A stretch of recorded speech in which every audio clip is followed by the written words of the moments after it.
Let's get to best ball. Here we go now. Let's talk about the differences between best ball and regular ball. Matthew, you like these setups. You like to talk about, you like to explain segments and concepts. So talk to the people about Keep best it open ball. or close it out.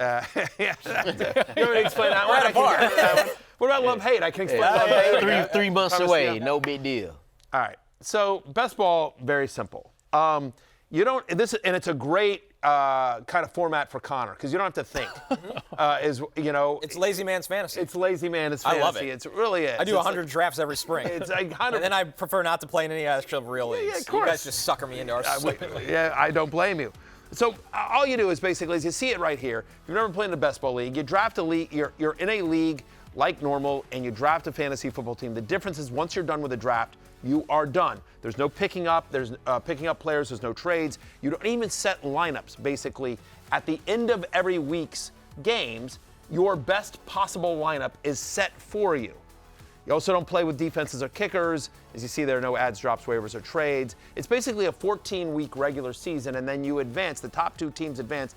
We're using this for DraftKings, of course.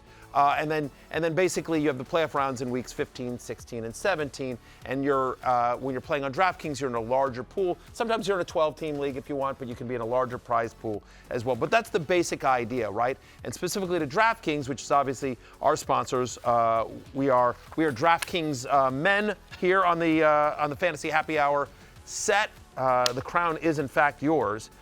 It's full PPR specifically to DraftKings. Obviously, note your scoring settings. Other best ball platforms don't use full PPR, but check that out. There are yardage bonuses, however, for 300 yards passing, 100 yards receiving, and rushing. So those are the main differences between regular season-long fantasy football and best ball. It's really fun because it is a way for you to, because everyone loves drafting, right? You love drafting, and it gives you a way to sort of gauge how you feel about certain players when you're faced with, do I want this receiver or this running back? And it forces you into that, but then you don't have the in-season maintenance. To your point, like you can fire off 100 of these drafts, and then that's all. You don't, and check in on them when you want. And I think it rewards the player that is into fantasy year-round because the ADPs are just so drastically different when you're running these drafts on DraftKings this time of year where, let's be real, guys, when we draft at the end of August, we've had 900 conversations from the end of July through August where, you'll pick a ride or die, and then that player's ADP will be nuked. Like, all these different conversations around the industry change that. So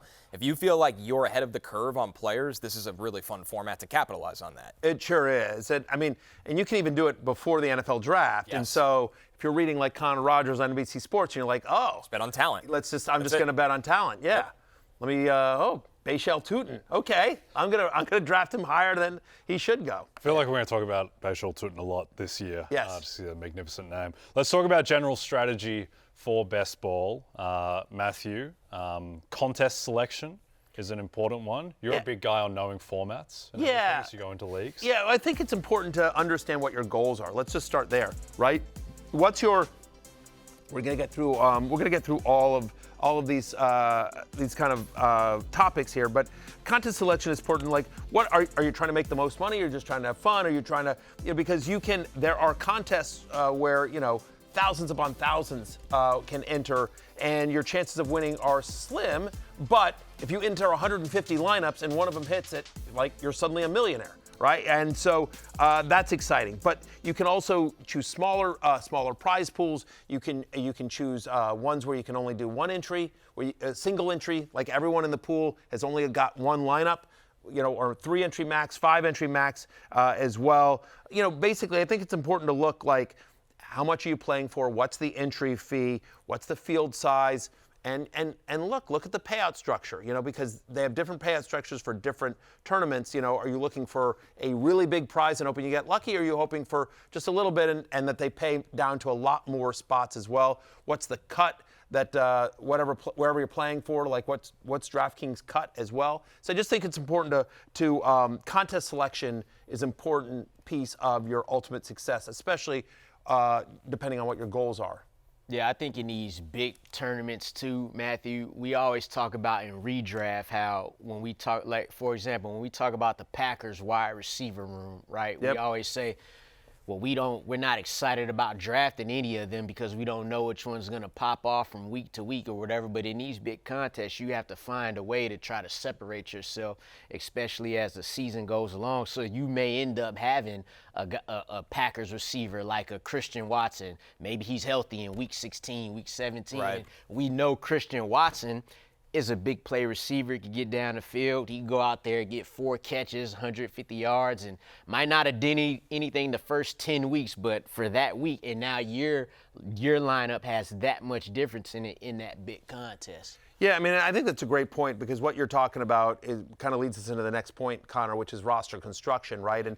And when you're constructing your roster, there's a lot of different things, but one of the things you want to look at, to your point, is that where the money happens is towards the end of the season. And so Christian Watson, you're like, I'm sure people listening to that, well, Christian Watson, isn't he hurt? Is he going to miss much of the season? Well, sure. But, like, if he's healthy towards the end of the year and he's a big play guy, all you need him is, if he pops off in week 16 or week 17, could win you a lot of money, and you pick him literally in the last round. And so that's one thing I think that's important is how you construct your roster, realizing that once you're done with a draft, Connor, you're never making another move. That's right. Volatility is just looked at differently in best ball, right? Where, like, think of Rashad Bateman last year. Yeah. Rashad Bateman had some weeks where you're like, man, if I had Rashad Bateman for those weeks, I'm stacking up such an advantage over everyone else. Or, you know, an interesting player last year too was T.J. Hawkinson because you knew you weren't going to have him for a long time, but can he be a difference maker for you at tight end?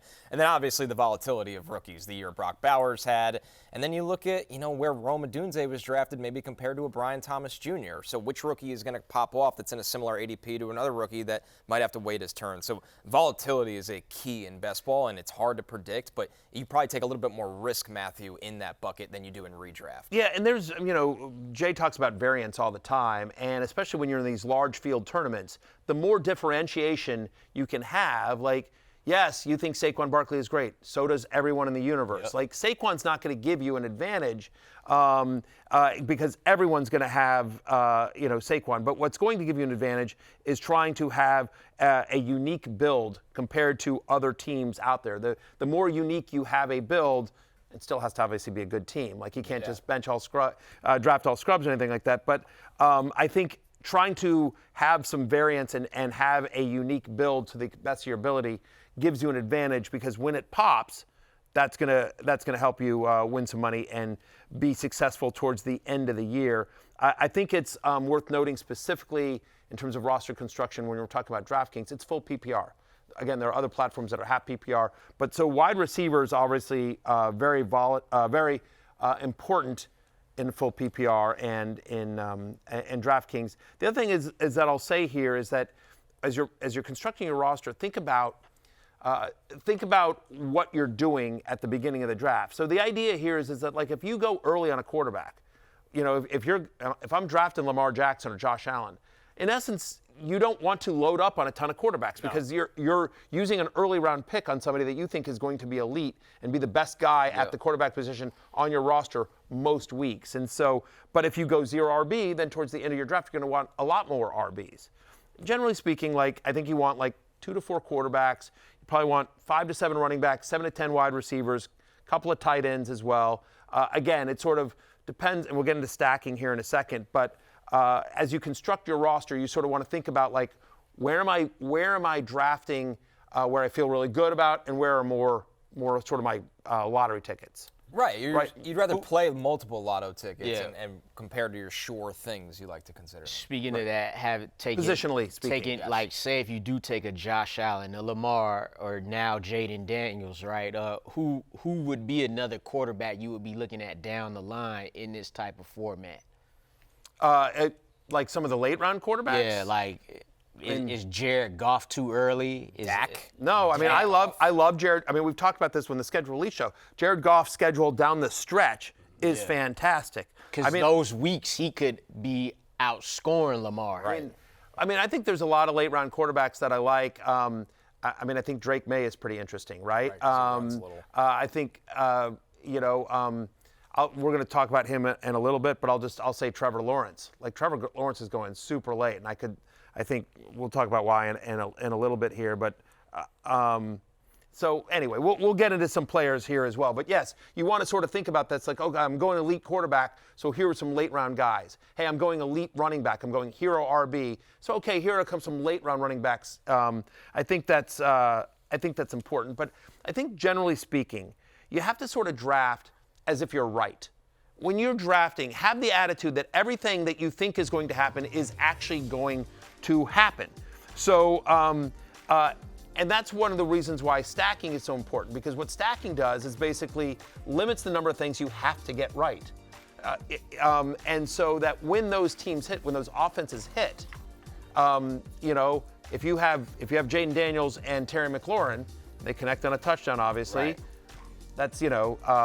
That's double points for the same play, as opposed to getting only the points for the quarterback or the wide receiver. And so that's the idea, is you're trying to maximize any specific play and minimize what you're trying to get right. It minimizes what you would potentially get wrong. It increases your single week upside, obviously, as well. Obviously, this is very important during playoff week. So as you're looking at the fantasy playoffs, there's a lot of great best ball content out there. I'll give a shout out to, we have a ton of great best ball guys on fantasylife.com.